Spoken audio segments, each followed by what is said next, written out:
ایسی حالت میں گزر گیا کہ اس میں روزہ رکھنے کی صلاحیت ہی نہیں ہے، جیسے کہ کوئی کافر ہے یا نابالغ ہے یا مجنون اور پاگل ہے، تو یہ لوگ اس حکم کے مخاطب ہی نہیں، اس لیے ان پر گزشتہ رمضان کے روزے فرض نہیں ہوئے۔ فار ایگزامپل کوئی ابھی مسلمان ہو رہا ہے تو اس کے پچھلے کے جو روزے ہیں کیا اس کی قضا کرنا پڑے گا؟ قضا نہیں، کیوں؟ اس لیے کہ قضا اس کی ہوتی ہے جو فرض ہو، اور کافر پر روزہ فرض ہی نہیں، قضا کس چیز؟ بات سمجھ میں آ رہی ہے؟ بات سمجھ میں آ رہی ہے؟ اسی طریقے سے کوئی پاگل بعد میں اس کی عقل ٹھکانے پا گئی، پاگل پن کی حالت میں اس پر روزہ فرض ہی نہیں۔ اسی طریقے سے کوئی بچہ تھا بعد میں بالغ ہوا، تو جب بالغ ہوگا تب روزہ رکھنا کیا ہوگا؟ فرض ہوگا۔ بچپن کی حالت میں روزہ نہیں رکھا اور کوئی مواخذہ نہیں، اس پر روزہ فرض ہی نہیں۔ یہ مسئلہ اس سے ثابت ہو گیا۔ تو یہ لوگ اس حکم کے مخاطب نہیں ہیں، اس لیے ان پر گزشتہ رمضان کے روزے فرض ہی نہیں۔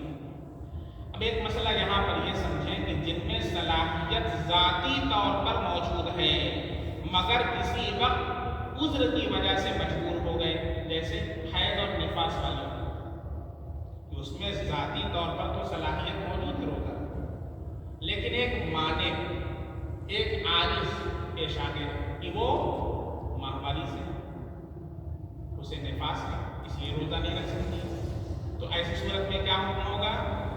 ایسی صورت میں اسی طریقے سے کوئی مرد ہے، وہ مریض ہے، بیمار ہے، روزہ رکھے گا تو مرض کے بڑھ جانے کا اندیشہ ہے یا جان جانے کا اندیشہ ہے، یا مسافر ہے، حالت سفر میں ہے، روزہ رکھ سکتا ہے، روزہ رکھنے کی صلاحیت ہے اس کے اندر، لیکن عارضی طور پر ایک مانع پیش آ گیا، تو پھر ایسے لوگوں کے لیے، یعنی حیض والی عورت ہو، نفاس والی عورت ہو، مرد ہو، مریض ہو یا مسافر ہو، تو اس میں دو حیثیتیں پائی جاتی ہیں۔ ایک حیثیت سے تو ماہ رمضان بحالت صلاحیت پا لیا ہے، اس لیے آیت کا حکم ان کے حق میں ثابت ہو گیا، لیکن چونکہ ایک عارض پایا گیا کہ روزہ نہیں رکھ سکتے، حیض آ رہا ہے، نفاس ہے، مرض ہے، روزہ رکھیں گے جان جانے کا اندیشہ ہے، تو اس لیے اللہ نے کہہ دیا کہ بعد میں پورا کر لو قضا۔ بات سمجھ میں آ رہی ہے؟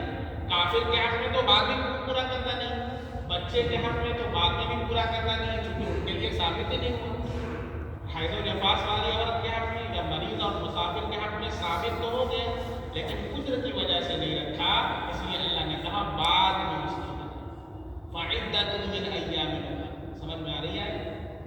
ہاں، تو سمجھ کر کے پڑھیں گے تو اللہ تعالیٰ بہت زیادہ ثواب عطا فرمائے۔ یہاں پر جو آیت آپ کو بتائی گئی کہ اللہ نے رمضان کا مہینہ روزہ رکھنے کے لیے بنایا ہے، اور روزہ لازم ہے جو مہینہ پالے، لیکن کس پر لازم ہے؟ جس میں صلاحیت بھی پائی جائے رکھنے کی، اور صلاحیت نہ پائی جائے تو پھر اس کے اوپر لازم نہیں ہے۔ اسی طریقے سے